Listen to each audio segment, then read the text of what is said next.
For this problem, we need to write an equation for the function g of x right here in this table.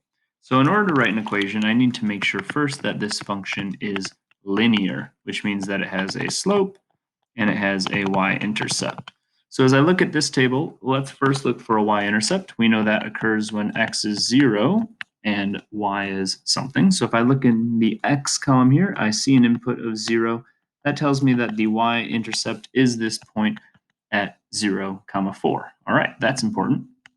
Remember that sometimes we have to maybe backtrack the table or zoom in on a little portion of the table in between two values in order to find that y-intercept. But this one made it a little easy for us. Now let's talk about our slope.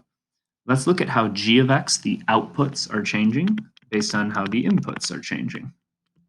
So from 14 to 4, I recognize that that's a change of -10.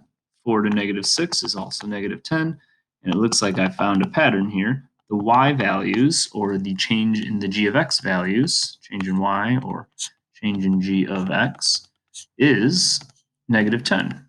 But we know that slope is the change in y divided by the change of x. So let's look at those input values. And it looks like they are increasing by 2 each time in our table. So as y changes by -10, our x change is a +2. So when I think about my slope, that's going to be -10 divided by +2, or a slope of -5/1. You could just write that as -5. So now we have our y-intercept at 0, 4. We have our slope here at -5/1, or -5. Let's put that together in our equation.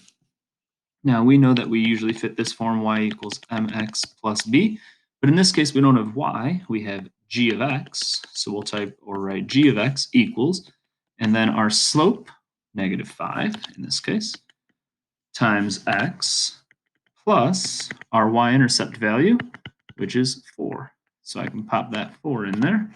And we've got our equation g of x, that needs to be there. It's like our y equals. G of x equals -5x plus 4, or -5/1. If you want to put that over 1, that's fine too. X plus 4. We need to make sure we've got that all in there. And that would be our final answer for this function.